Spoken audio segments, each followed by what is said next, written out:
Good afternoon. Welcome to the Massachusetts edition of our state webinar series, exploring the findings from American Farmland Trust's recently released Farms Under Threat, the State of the States report. Before we get started, let me run through some quick logistics. Everyone has been muted, no need to do that yourself. If you would like to ask a question or make a comment, you can do so by going to the control panel on the right-hand side of your screen. That orange arrow at the top of the panel allows the panel to shrink and reopen. You'll see a questions section of that control panel. You can pop that section out by clicking on the little square on the right-hand side. That decouples it from the control panel, allowing you to type your question or comments in there, and we have a couple of times built in for Q&A. We are recording the webinar and we'll send the recording link to everyone who registered.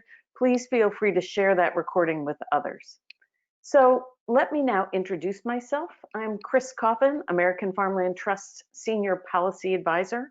I also direct our newly launched National Agricultural Land Network, which I'll talk about at the end of the webinar. Co-hosting with me are Nate Latoile, AFT's New England Director, and Jamie Pottern, AFT's New England Program Manager, and all three of us hail from Western Massachusetts. So for those of you not familiar with American Farmland Trust, let me do a very quick introduction. We're a national nonprofit membership organization founded in 1980. We believe that saving the land that sustains us means focusing not just on retaining and protecting the agricultural land base, but on the management of that land as well, and on the farmers, ranchers, and landowners who work the land. We work from kitchen tables to the halls of Congress, from direct land protection to soil health and water quality initiatives, to training service providers to help a new generation of farmers and ranchers gain access to land. Our programming and research inform our state and federal policy development and advocacy. We have 6 regional offices and a national office located in Washington, D.C. With that, let me turn it over to you, Nate. Thank you, Chris. And thank everybody for taking time out of your busy Tuesday to join us for this important webinar. We're delighted to be joined today by a number of valued partners, including some staff from the Department of Agricultural Resources, the Executive Office of Energy and Environmental Affairs, several legislators and legislative staff, many local land trusts, Conservation Law Foundation, NOFA Mass, the Massachusetts Food System Collaborative, Land for Good, CISA, World Farmers, Sustainable Nantucket, CMAP, Growing Places, a variety of municipal officials from across the Commonwealth, several county council of governments, and actually a great cross-section of farmers from Massachusetts. We'd also like to recognize and thank the Natural Resource Conservation Service, especially for their collaboration and support of this project. They've been an integral partner, as has our research partner in this project, Conservation Science Partners. Now I'd like to welcome a very special guest, Commissioner of Massachusetts Department of Agricultural Resources, John LeBeau. Commissioner, thank you for taking some time to be with us today. Nate, happy to be here. Wonderful, wonderful, thank you.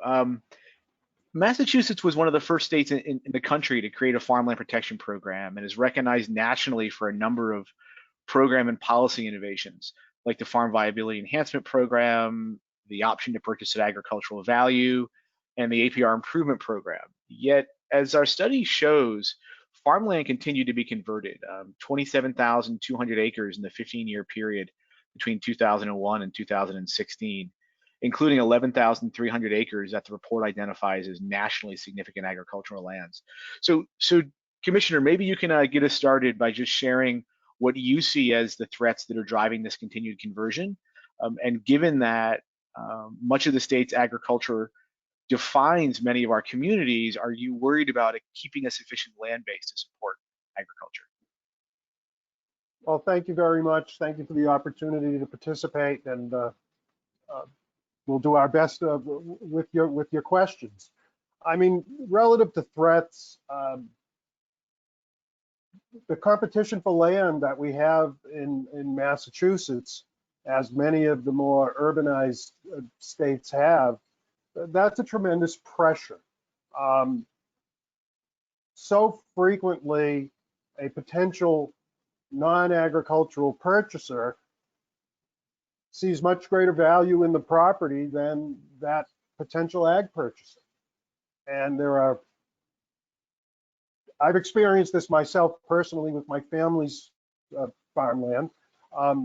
There are so many pressures when it becomes time about a generational change in a property. And often members of the next generation may not all be interested in maintaining the land in ag. Some might want to just cash out as quickly as possible.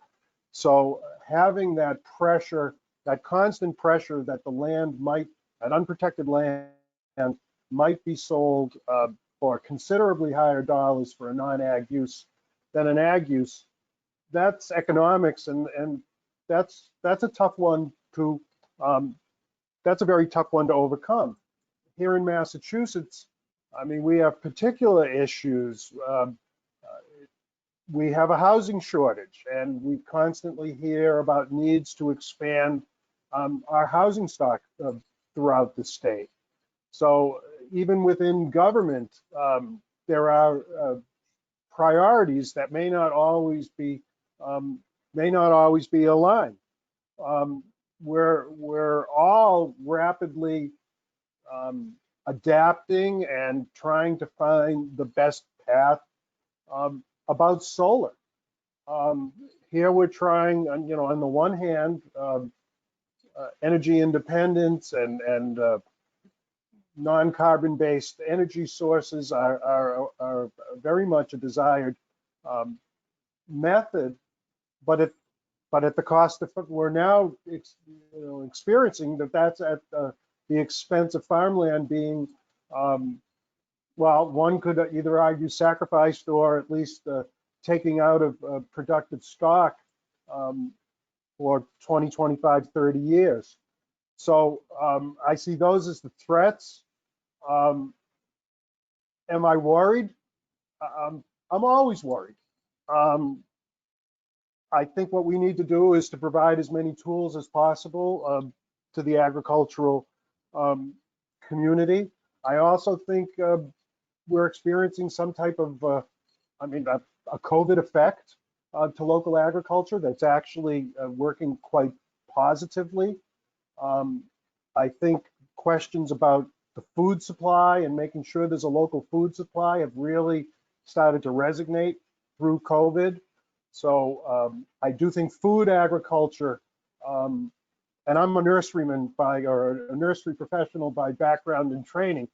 I think food agriculture is going to be the key, food production to any kind of changes to policy to continue to enhance ag in the state. Thank you very much, Commissioner. Given those concerns, do you think the Commonwealth has the right tools or enough tools to address those threats? If not, what more do you think is needed? Well, that's a very leading question, Nate. We are not, obviously, we are not a public advocate for positions. We are part of the Baker-Polito administration, and we conduct various reviews and working groups to talk about how we might proceed internally. I'm very pleased with the tools we have. I mean, as you mentioned, we are, I believe, the first state-run agricultural preservation restriction program in the nation. I'm led to believe that my predecessor, former Commissioner Winthrop, might be on the call, who largely brought the APR program, conceptualized it and brought it to birth and put it into action, who in 1980 closed on the first APR of 18 acres in Salisbury. We now have over 900 APRs protecting over 73,000 acres of the best farmland in Massachusetts. So I do think we have a tool, and I mean, imagine where we'd be if we didn't have those 73,000 acres protected. As far as what more can be needed, I'm a little hesitant to go there. I know there's been a lot of conversation about resources. Certainly, there was recent legislation to address concerns about the APR program that we are implementing. We're certainly taking that legislative intent very seriously and trying to honor it. We are in the process of expanding staff to better run the program, both from an acquisition and a stewardship and an administrative perspective. So needed, I mean, I think we just have to keep hammering home the likelihood that when farmland is taken out of production, all too frequently, that's a permanent decision. That's not a temporary basis. So some of it is the mindset, and I think getting the mindset into out into the general population more. And I do think in a very strange fashion, COVID is actually helping with that. That's a good point, Commissioner. And maybe that leads in really well to my last question. Maybe it kind of answers it in some way, but how do we as stakeholders, in your opinion, keep this issue in front of and kind of at the center of the attention of both local and state policymakers? Well, I mean, honestly, many of the events that the various advocacy groups are sponsoring. You had an event aligned with this slightly pre-COVID in Boston. This one today. I mean, truthfully, we, and by that I mean not just MDAR, I know the Secretariat as well, frequently hear from you, and you know, engagement and contact from external stakeholders is really a key item to have before us. It acts a little bit as a barometer of what folks are thinking. It helps us gauge the level, to the degree to which folks might be taking a position on a particular issue. So I don't think I have any new novel ideas, but I think systematically those interested in agricultural land preservation have been, I mean, I think they've done a very good job about keeping the issue front and center. Granted, not everyone always gets all the results one wants, but I think, I think the community should be congratulated on, never letting this fall off of people's plates for consideration. Thank you, John. Great. Sure. Thank you, Commissioner, for your very thoughtful perspectives. Thank you, Nathan. We're going to hear from both of you again later, but now we're going to turn to the findings from the State of the States, which is the second in our Farms Under Threat research series. It paints a striking picture of the threats facing working farms and ranches in every state and documents the steps every state has taken to protect their agricultural land base from development. We used a multi-pronged approach that includes advanced spatial mapping to identify the threats to agricultural land and an in-depth analysis of state policy responses. We're using this report to raise public awareness, to inform state and federal policy, and to encourage more direct and permanent agricultural land protection. For those of you who did not join us for our launch webinars in May, let me touch very quickly on the national findings, which you see here. We studied the period 2001 to 2016, so a period of historically low housing starts with a deep recession in the midst. Nonetheless, the U.S. converted 11 million acres of agricultural land. That's equivalent to all the land planted in the U.S. in 2017 to fruits, nuts, and vegetables. The majority of that conversion was to low density residential land use. We've known this type of conversion was happening because all across the country, scattered large lot housing has been fragmenting and disrupting farming and ranching for years.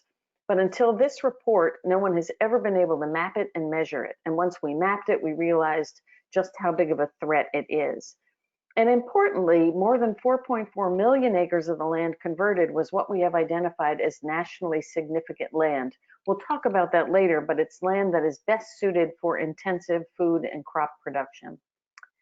And as you can see from this next slide, Massachusetts sadly lands 9th in the report's list of the top 12 most threatened states. These are states with the highest number of acres lost and or the highest percent of agricultural land loss. And despite the high scores that Massachusetts gets on its policy scorecard, it seems like Massachusetts is not keeping pace with the threat of conversion. So in addition to the National Farms Under Threat State of the States report, we were lucky to receive funding to produce a regional Farms Under Threat report that weaves together some of the national, spatial, and policy findings with some specific New England findings. So I'm going to turn it over right now to Jamie, our New England Program Manager, now to discuss that report briefly. Great, thanks, Chris. And hi, everyone. It's so nice to see so many familiar faces registered for this call. So this past winter, my colleague Laura Barley and I at AFT authored this regional report entitled Farms Under Threat, A New England Perspective. And the report dives a little deeper into the New England region as a whole, and it also draws on a variety of other reports and data sets like the USDA Agricultural Census and a New England Food Vision. It also draws on some of our ongoing work funded by Farm Credit East and CoBank. The report goes beyond the farmland itself and also examines threats and opportunities for New England's farm viability and its farmers. It centers on issues of justice, equity, and climate change, and provides recommendations for how we might achieve greater regional resilience for the future. So we encourage you to download and read the report, which you can find on our Farmland Information Center. We've also got the link posted right there on the slide. And just to say, I'm also available to present on these findings to your community. Feel free to reach out to me if you'd like a hard copy in the mail. Just go ahead and put your address there in the chat. We'll be happy to send you one. So again, thanks so much, and I'll kick it back over to Chris. Great, thanks, Jamie. So now we're going to dive into the data available for Massachusetts on the interactive website that we have built for this project. And we're being ably assisted today in our cruise through the website by our colleague, Beth Frazier. So thank you, Beth. We're going to start with pointing out this Reports and Data tab over here on the right-hand side. This is where you'll find the fact sheets that describe the methodology for the report. You'll also find the full report. You'll find the full scorecard and the score sheets. And if you are interested in getting the data layers that we used for the spatial analysis, you will see this Geospatial Data Layers tab where Beth is with her pointer, and you go to that and it'll take you to a form where you can fill it out, and we will be back in touch to let you know what data layers are available and when they'll be available. So we hope that you will make use of the data that we have here. So now we're going to go to the drop-down menu and select Massachusetts. Here you can find both the spatial data and the policy scorecard, and we're going to start on the spatial side. And actually, we're first going to look at the Download Massachusetts Conversion Summary here on the lower left. This is a cool 2-page PDF that is easily downloadable, not like the 68-page full report, with many of the most pertinent facts and figures for you. So we hope that you will find this useful. You can take things from it for your newsletters. You can link to it on a website. You can use it to talk with policymakers at the state level, at the local level. Again, we hope it's a resource that you will find useful. So now we're going to look at the 4 categories of spatial data we created, starting with land cover and use. We used several national data sets to develop the best available spatial inventory of agricultural land use in the US. You can zoom in on this data layer to identify every type of land use in the state, including land that we've identified as low density residential development, and that is the orange on this map here. It also includes a first ever attempt to spatially identify woodlands associated with a farm.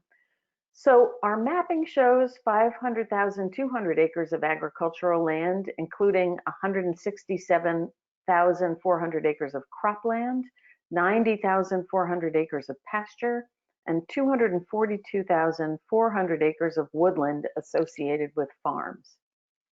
So now we're going to move to PVR values. Here we wanted to analyze the quality of land that is being lost to development, not just the quantity.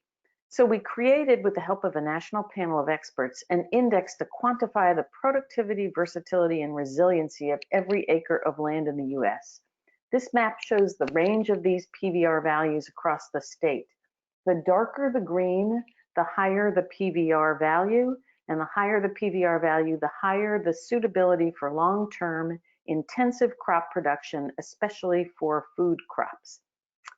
So these PVR values were then used to identify nationally significant land. And this next map shows the nationally significant agricultural land in Massachusetts. There's 215,000 acres that fall into this category, which represents about 43% of the state's ag land base. About 126,000 acres of this is cropland, with 60,000 acres in woodland and 27,700 acres in pasture. And the last category we're going to look at is conversion. Again, this is the 15-year period from 2001 to 2016. We mapped conversion of ag land to two types of land use. The first is the conversion we're used to seeing and mapping, so urban and high density residential, commercial, and industrial development, typically found around the edges of cities and towns. This category, though, also includes rural industrial and energy production sites, including oil and gas well pads and solar panel installations. The second type of conversion is to low density residential land use, or what we coined LDR. These areas range from lower density subdivisions to rural areas where more and more individual houses are being built. Massachusetts actually bucks the national trend here in that a slight majority of the conversion, 53%, was to urban and high density development, with 47% of conversion to low density residential development. And what's important to note about this LDR is both that this is modeled and that there may well be active agriculture on some lands designated as low density residential land use. Some of these small parcels may be highly productive and profitable, but we also know that LDR tends to be a transitional land use. Land in Massachusetts that was considered LDR in 2001 was 3 times more likely to be converted to urban and highly developed land by 2016 than other agricultural land. And we know that continued conversion to LDR creates management challenges for producers who have to adjust to farming in and around non-farm neighbors. Total ag land converted over this time frame was 27,200 acres. This represents over 5% of Massachusetts' agricultural land base.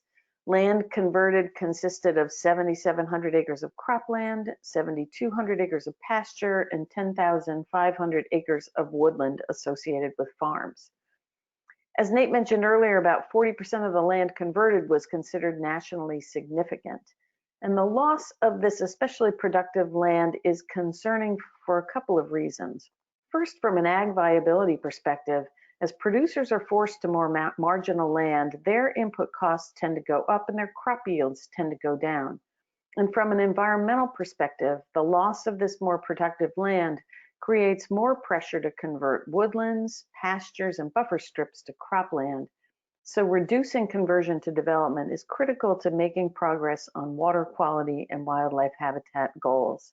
And so with that, I'm going to stop and turn it over to Nate for some quick perspectives on the spatial findings. Thank you, Chris. So in most of these deeper dives across New England, I've used the time to really zoom in and look at some specific areas. But I'd like to actually stay out at a little bit higher scale for a moment. And Beth, if we could flip over to the nationally significant farmland layer first. What I find most interesting about this map is the amount of high quality farmland that exists all across the state.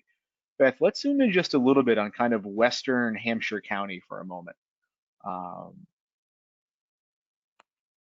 When we look at this area, the hill towns, as many of us out here would refer to it as, if we ignore for a moment the river bottom lands of the Pioneer Valley and look into these hill towns, we see an incredible amount of valuable, productive, nationally significant agricultural land. This is some of the best farmland in the country. Those of us who think about farmland in Western Massachusetts are often thinking about the valley and those acres. When we think about land protection, we have a program that is focused predominantly on the valley. And I think it's really important to kind of do a gut check and see the amount of incredibly significant farmland that exists all through the hill towns.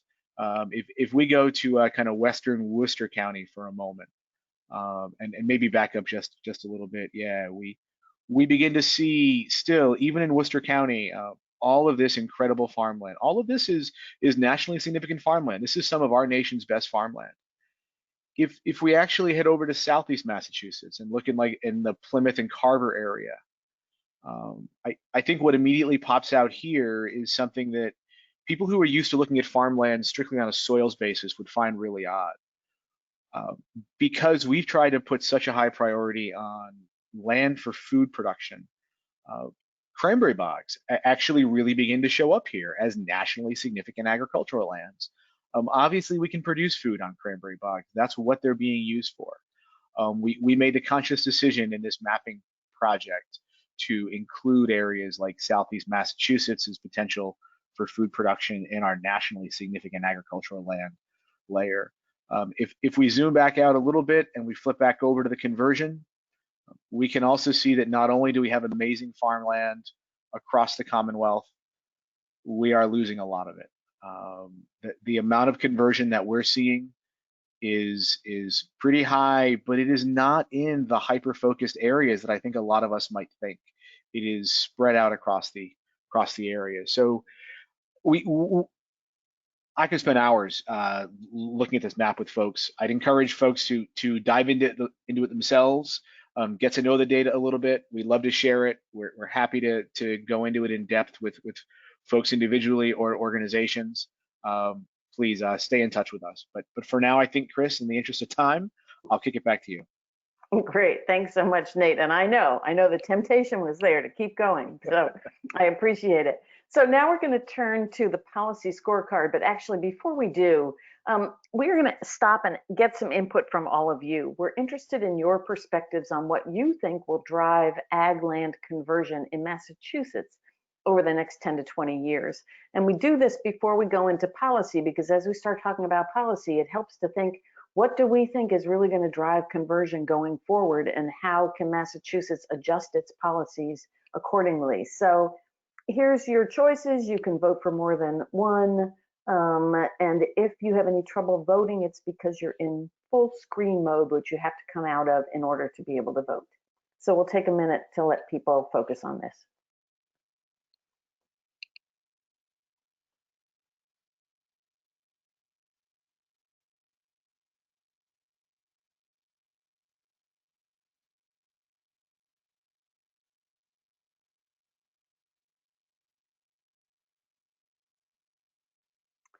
Okay, Beth, let's see what folks are saying. This is very helpful to see. So again, in Massachusetts, we've now done 35 of these webinars around the country. The two top vote getters here are the same. They're just in reverse order to what the usual is, of both the concern about more and poorly planned development, and here that folks feel that this generational transfer of agricultural land is going to be a driver. And so thinking about policy from what are the ways to keep farmland in farming as it transfers between generations, and what do we need to support that next generation of farmers is critically important.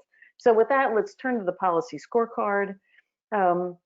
This is AFT's first effort to develop a state policy scorecard, even though we've been involved in state and federal policy since our founding. We know that there are many ways that states support agriculture, and this is not an attempt to score them all. So Massachusetts, like other states, has great programming around promotion, around marketing, thinking about sort of what is provided through cooperative extension. So many different ways. What we wanted to focus on was 6 different types of policies and programs that tie directly to the land. So you can see the list on the left. It includes the purchase of agricultural conservation easement programs, or known as purchase of development rights, or PDR programs. The Massachusetts APR program is one of 28 state farmland protection programs. And I do want to give a shout out to Commissioner Fred Winthrop for his foresight. There's always an argument of whether Massachusetts is the first program or whether Connecticut is. And since we work in both states, we don't want to offer an opinion. But many of the Winthrops have been on our board, including Grant Winthrop, who is on our board at the moment. And so you probably can guess where we might, if asked, where we might land on that question of which was the first program. We looked at land use planning. Most states, including Massachusetts, delegate planning authority to local governments, but states can play an important and active role in guiding local planning and land use decisions to help stabilize the agricultural land base. We looked at property tax relief. So every state in the country has some kind of current use or agricultural use assessment program. In Massachusetts, it's Chapter 61A. And agricultural district programs, it might be the best kept secret in Massachusetts that the Commonwealth, along with 13 other states, has an ag district program. These programs are one that encourage landowners to form special areas to support agriculture and offer landowners in districts a variety of protections and incentives.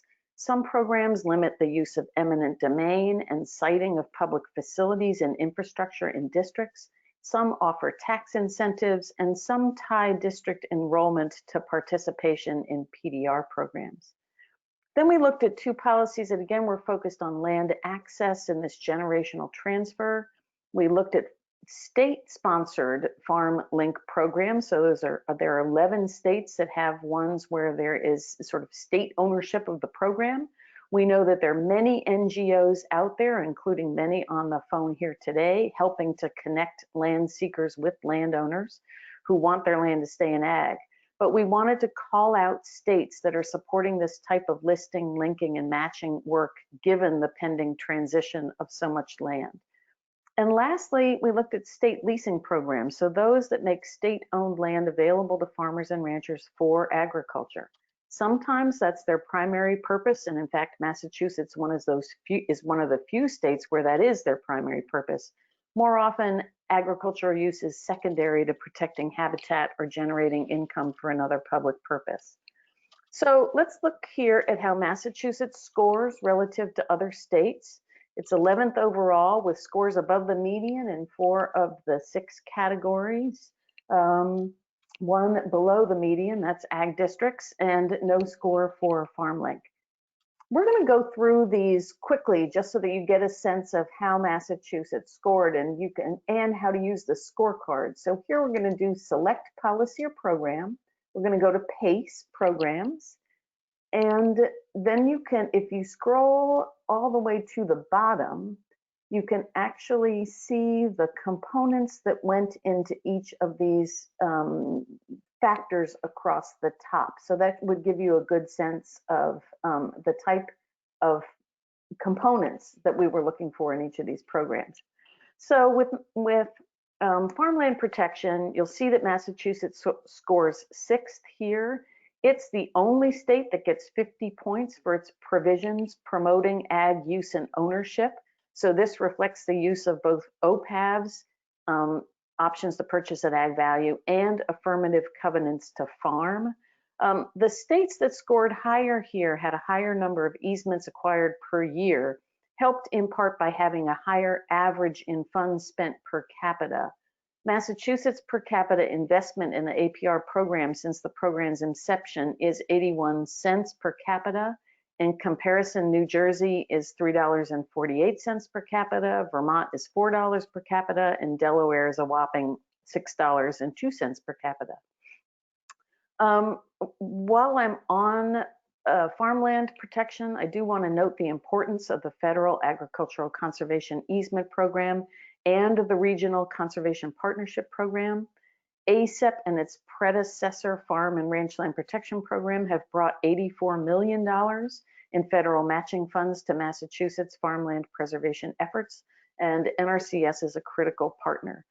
We do hope that funding increases in both programs, as well as key statutory changes in the 2018 Farm Bill to both, will allow their robust use in Massachusetts. And through the National Agricultural Land Network, we will be working with partners in Massachusetts and around New England with NRCS to maximize the utility of these programs in the region.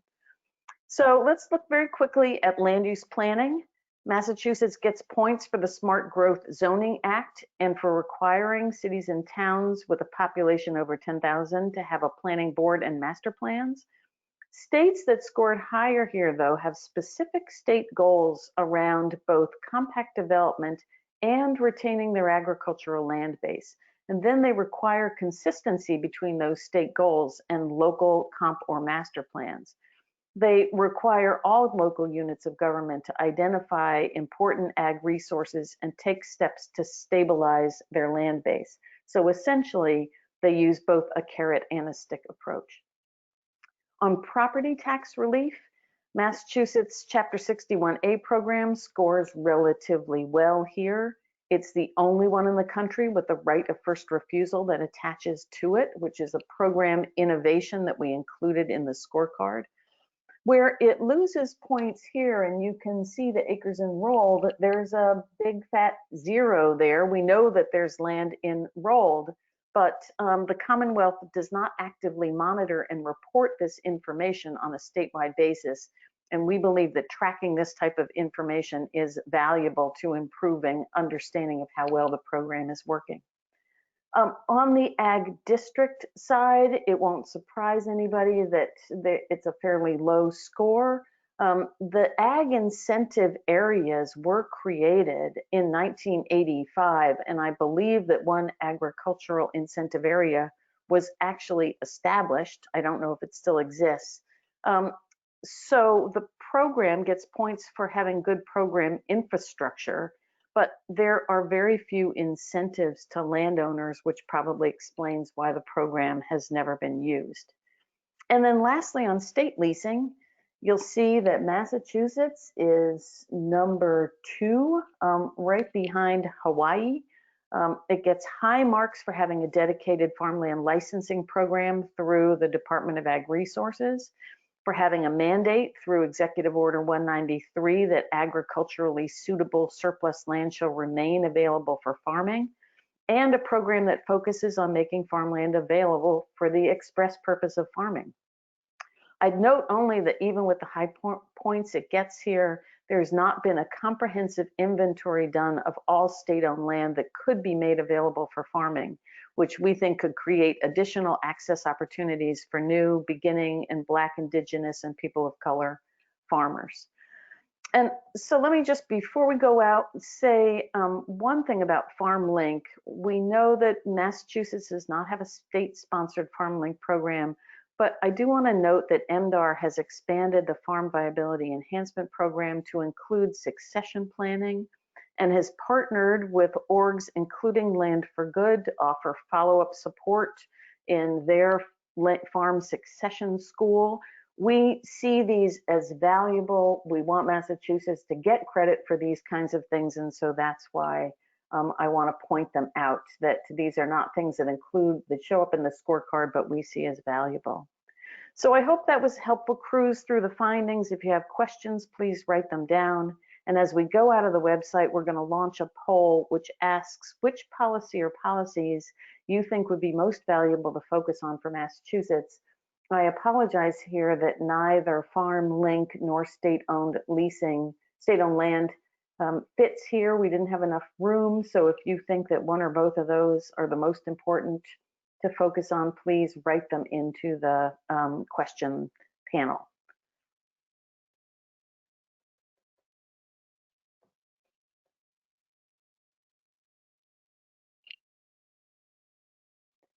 And I think while people are voting, since we're a little bit behind time, I'm just going to say that as we that the National Agricultural Land Network is going to be hosting a series of policy webinars beginning in the early fall, which is going to be a way for us to focus on these, doing deep dives into many of the policies and programs that we're talking about here. So it will be an opportunity, for instance, to understand what states are doing more around land use planning and how other states are running their PACE programs, so that people get a good idea of what more can be done in those, in each one of these 5 categories or 6 categories. So moving on, one thing missing from our spatial analysis is protected agricultural land, because there's not a national comprehensive database focused on agricultural land specifically. We're building this new database now. If you have not heard from us and you hold agricultural conservation easements, please let us know by adding a comment in the question panel. I see lots of green in Massachusetts, which is great. I think we're doing pretty well in terms of getting data from folks, but please let us know if you haven't heard from us. And with that, I'm going to stop, and Nate is going to see if we have any questions. Thank you, Chris. Sorry, I just had first had to get myself unmuted. We do have a couple questions, and the first one here, maybe Jamie, if you wouldn't mind taking a stab at it. The question is, what can state or local officials or volunteers do to help address issues of farmland access for Black, Indigenous, and people of color? Yeah, thanks, Nate. It's a great question, and we explored this some in the regional report that I mentioned earlier, Farms Under Threat, a New England Perspective. According to the 2017 USDA Ag Census, when we did a little bit of statistical analysis of that over the winter, we learned that in New England as a whole, non-white farmers compose only 6% of New England's producers. And while we know that the census isn't a complete picture, we can definitely use it to see some trends. And what the census shows us is that the numbers of non-white farmers are increasing, most don't own their land, and many are new and beginning farmers. So programs in Massachusetts like the New Entry Sustainable Farming Project, All Farmers, the Pioneer Valley Worker Center, World Farmers, and others are supporting immigrant, refugee, and farmers of color with training and access to land. But states, local officials, and volunteers can do more. We can be working directly with Black, Indigenous, farmers of color communities to be building stronger relationships and better understanding their land access and resource needs. Many need more secure tenure on their land through affordable ownership or leases. Land can be gifted or rematriated back to these communities. And we actually encourage you to check out the reparations map that's put out by Soulfire Farm in New York. There's so many opportunities to center the needs of Black, Indigenous, and farmers of color in our policies, our practices, and our programs here in Massachusetts, and to provide more direct financial assistance and support.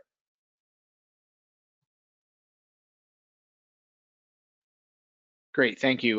The next question I think is one that I might take a stab at. It says, there's a lot of competition across Massachusetts for land, especially for solar energy development. How does AFT feel about solar arrays on farmland? That's a great one. I think it's pretty relevant to a lot of our work here. To be frank, we find ourselves somewhere in the middle on the topic. We're engaged in a joint project with partners to try to dig deep throughout New England and understand the regulatory and incentive structure around solar development and how that impacts solar build out. We've also worked to understand what land is needed to meet various states' clean energy goals. Massachusetts needs to think really hard about where we build solar and how we incentivize it.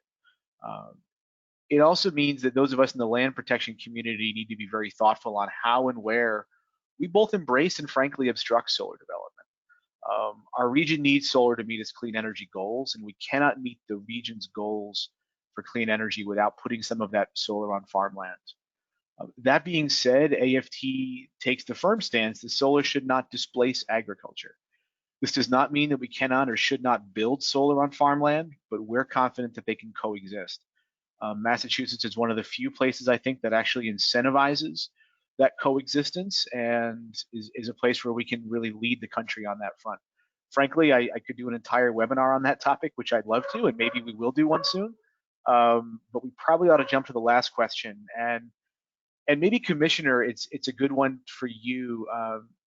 Given the prominence of land use as the answer to the most important policy, land use planning as the most important policy in the poll that we did a moment ago, do you have any thoughts about how land use planning and can be used to help protect farmland? Sure, thank you for the question. And actually, I think I'm going to rely on my side job. I've been a municipal official. I'm an elected municipal official in my hometown. So, you know, under 40A, and as Chris mentioned earlier, that communities over 10,000 people need to have an active planning board. You know, all zoning ordinances or bylaws are created at the municipal level. And there's a great range of capacity depending on the particular community, the size of the community, the budget of the community.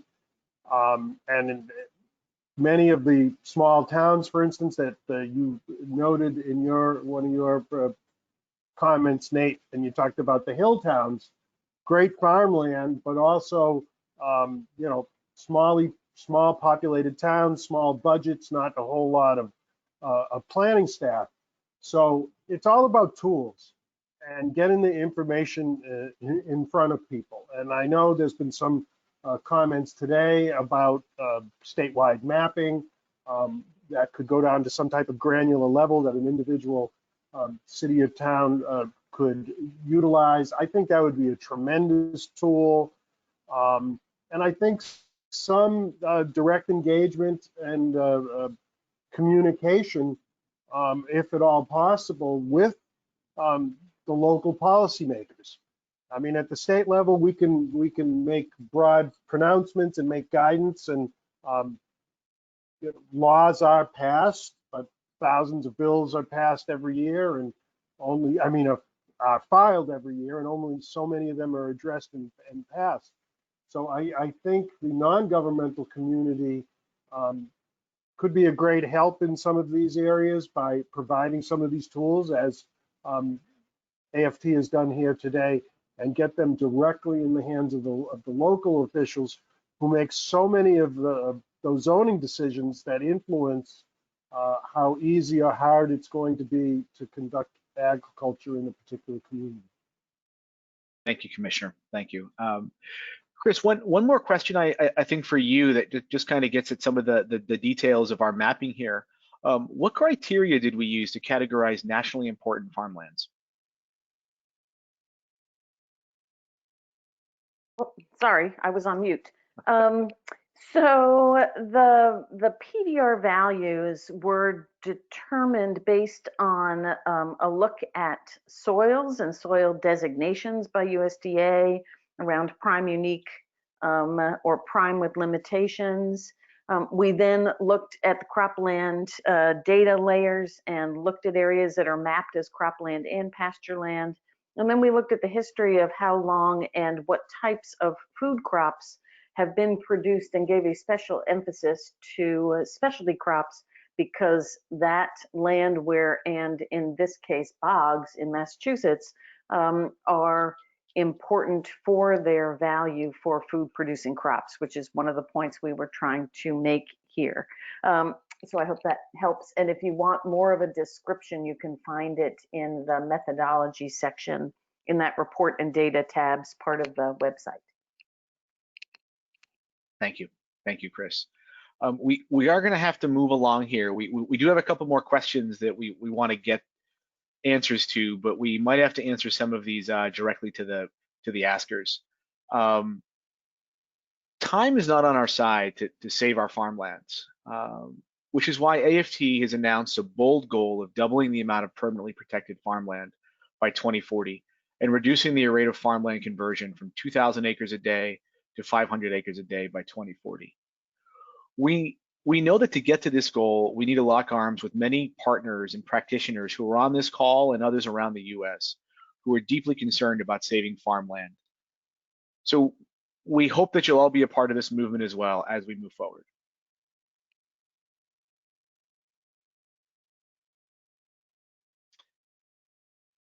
Jamie, why don't we have you, if we can flip over to the next slide and then Jamie take it from there. Great. Great, thanks Nate.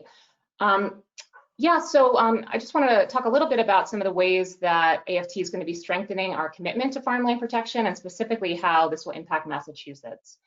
So the first is establishing the National Ag Lands Network, and I'm going to skip over this. I think Chris is going to mention it briefly a little bit later. Stay tuned for that. Building our capacity to serve New England, so we're increasing our staff capacity in the region to focus on farmland protection, policy, education, and conservation planning. We're protecting more farmland ourselves and with our local partners. And we're also pursuing innovative land protection projects, increasing the number of protected acres in the region and the conservation practices implemented on our farmland. Some of my colleagues are going to be hosting 2 Women for the Land circles in the state over the next year. We're also involved in a couple pretty exciting and innovative land protection projects in a couple communities related to land access and affordability tools. We're advocating for stronger state and federal policies. So we're working with various partners to support our state's farm protection program. We're pushing for local federal funding for various NRCS programs that have been critical to farmland protection efforts here in Massachusetts. And we're engaged with several working groups to help use our working lands to mitigate, adapt, and become more resilient in the face of climate change, and supporting policy efforts to implement those strategies. We're also promoting research-based decision-making. So we plan to use the findings from this Farms Under Threat project to guide our activities on the ground. And we're actively building on this research by projecting future threats from development and climate change all the way out to 2040. We're also finalizing the findings of a 2-year joint research project on solar development policies and practices across New England and incorporating them into our advocacy efforts across the region. And utilizing them to inform our work relative to the SMART program here in Massachusetts. And then lastly, providing direct financial support to farmers. So we're working to help farmers access and secure farmland and to fill the gaps in infrastructure on their farms by providing grants through several different grant programs. One is the Farmer Relief Fund, which is a specific COVID-19 response that provides direct cash relief to farms that have suffered losses due to the global pandemic. As well as through our New England Farmer Microgrants program, which I administer, that works with farmers more closely to help them increase farm productivity and land security. So with that, I will pass it back to Nate. Thank you, Jamie. So what can Massachusetts do? Well, to start out, Massachusetts can analyze and map agricultural land trends and conditions. There have been consistent calls for a statewide farmland protection plan in Massachusetts, and while some of these requests are being accomplished through their current Resilient Lands initiative, more needs to be done on this front. And in fact, funding has been approved to do so, but we know that there's a lot of demands on agency time, but that is something that can move forward. Massachusetts can strengthen or adopt a coordinated suite of policies. Huge improvements have been made recently to our state farmland protection program, but more needs to be done to increase the pace of projects and to increase state or local capacity to utilize federal funding, which requires matches. Collectively, the Commonwealth of Massachusetts, our towns, and those of us in the land trust community are leaving literally millions of federal farmland protection dollars on the table every single year that could be available in Massachusetts if we could do more. Massachusetts has shown a willingness to use farmland protection in support of agricultural viability as effective tools to address environmental issues. But these are also powerful climate mitigation tools and motivators that provide significant opportunities to help farms, farmland, and our communities as a whole. As a U.S. Climate Alliance state, Massachusetts must continue to increase the funding for these programs, not just modify existing funding pools and programs. We need to support farm viability and access to land. AFT sees farm viability challenges as one of the most significant threats to farmland conservation. Vibrant farms with stable markets are under far less threat to conservation. Viability alone is not sufficient, but it's an incredibly powerful tool for land protection. We must continue to support the Farm Viability Program and increase funding to that and other programs to support the economic success of our farms. We must begin to proactively and aggressively address issues of farmland access, especially for Black, Indigenous, and farmers of color. These could include tax credits, land leasing programs, direct financial support through grants or interest-free loans. We need a plan for agriculture, not just around it. Massachusetts scored well generally around planning, primarily because we're a very densely populated state and we do a lot of planning. However, we have no requirements to coordinate beyond our municipal boundaries, and we have no mandates that include agriculture in that planning. Finally, we need to save the best but not forget the rest. We encourage all states, including Massachusetts, to view their higher PVR lands as particularly important and worthy of targeted protection. We acknowledge that all farmland has significant benefits for agriculture, as well as important co-benefits, but our highest PVR lands are also the most threatened by conversion to both UHD and LDR conversion. When we look at farmland beyond just our basic soil ratings, we can also see that focusing on the highest PVR values still allows us to protect land equitably across the state, not just in our most fertile valleys.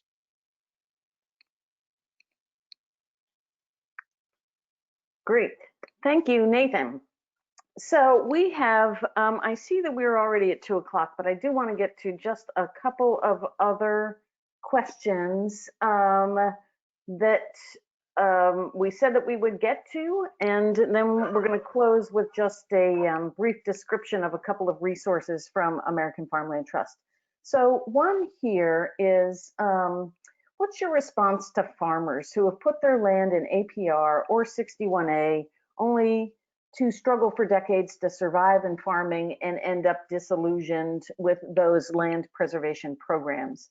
And so I guess that I would answer that in a couple of ways. And then Nate, I would love you to weigh in here as well. I think we've learned a lot from these programs since their inception at the very beginning, and that these programs have become more responsive in many ways to concerns that have been expressed at the very beginning, because these were new programs and we now have several decades of experience on them. I think there are plenty of farmers who we know who do value them, who do think that these programs have been helpful. And I guess I would say that AFT recognizes that having profitable farms is one, if not the best way to keep farmland and farming, but it is not the only way. And the reason for why that we feel that these types of protection programs are so important is because they allow families to transfer land to a next generation. They allow a new generation to get onto farmland at a more affordable price. We know that land is still pretty unaffordable for many farmers, but at least we are addressing some of that affordability challenge. So I guess how I would respond is that, it may be that some of these programs are not for everybody, but that we do know that there is a lot of support for these programs amongst farmers, and that there are always improvements. They always need to be tweaked.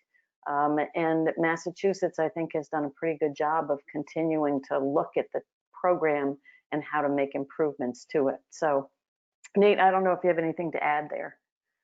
Sure. I would, for starters, I draw a clear distinction between the APR program and 61A, and say, frankly, 61A is more of a viability tool that reduces property taxes. There is a very minor land protection component that comes with it, but it is voluntary protection. It's a term easement. It's a term commitment. It's not even a term easement that goes on the property. And we can withdraw from it. It does require paying back tax savings, but it can be withdrawn from. The APR program, that gets into some of the challenges of designing a program and an easement that will exist in perpetuity using what we know now. And for a program that was designed in the 80s, I think it has proven itself adaptable when necessary, not always willing to have the adaptation that is able to happen. But of recent, especially under this commissioner, I think we've seen a lot of adaptation that program, and it has reformed over time, like Chris says. I can't stress enough. We were on a call with Commissioner Beal from Maine, and she said it beautifully. A vibrant farm with thriving markets is at much lower risk of conversion. Farm viability is the most powerful tool for farmland conservation. You want to protect the farms around you, buy their products. That's thing number one. Thing number two, then work on permanent conservation, but keep them economically viable, and chances are they'll stay around. But it's not an either-or scenario. We can't sit back and think that just improving viability is enough. Other things do happen, and we have to have other tools in our portfolio. Thank you, Chris. Great, thank you. And I just want to make a note to the folks who had questions about whether these data layers could be made available for open space plans, for regional council of governments. The short answer is yes. It's a much longer question about how useful they will be and at what level. And I don't know, Nate, whether you want to, again, with maybe 30 seconds, sort of talk about your sense of how useful they will be at what layer of government. Sure. We do have kind of, there's different sets of data in all this that we shared, and we are getting into the weeds a little bit, but that's fine because it's a good question. PBR is really accurate on the ground. The LDR, the UHD conversion, those are layers that were developed based in some part on modeling, on surveys of on-the-ground activities that are not always done at as high resolution here in New England as they are at other parts of the country where there's more agriculture. So as we look at what AFT believes is our nation's most important farmland, and as we look at kind of ranking that farmland across the state, that is done at an incredibly detailed level, and I think the data will hold up on the individual parcel level, never mind the town level.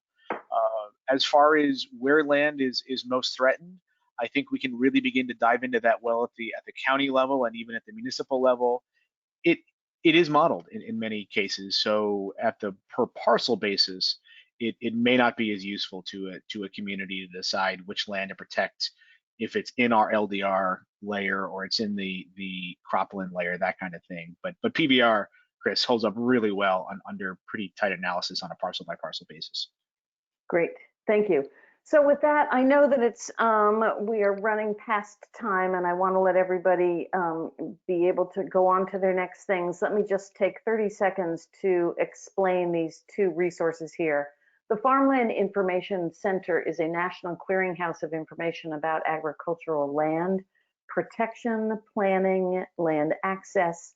It has resources both for farmers, for landowners, and for those of us who work on these issues professionally.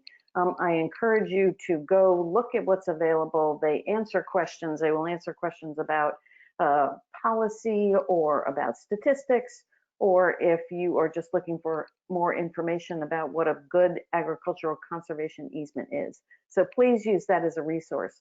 And the National Agricultural Land Network is a new network just being started by AFT. It is to build the collective capacity of those of us who are working in this space to be able to share information, to have both basic training and some advanced thinking around many of these topics, including how to continue to make these programs work best for farmers and ranchers. So I encourage you to sign up for it. More information can be found on our website. And if you have questions, please feel free to reach out to me. The commissioner had to drop off, but we want to thank him and other staff from the Department of Ag Resources for all the great work that you do. And with that, let me turn it back to Nate to close us out. Thank you very much, Chris. I have a really short closing. Thank you all so much for being on today. Please do engage with our information here. Please do reach out for more. Have a great day and be safe.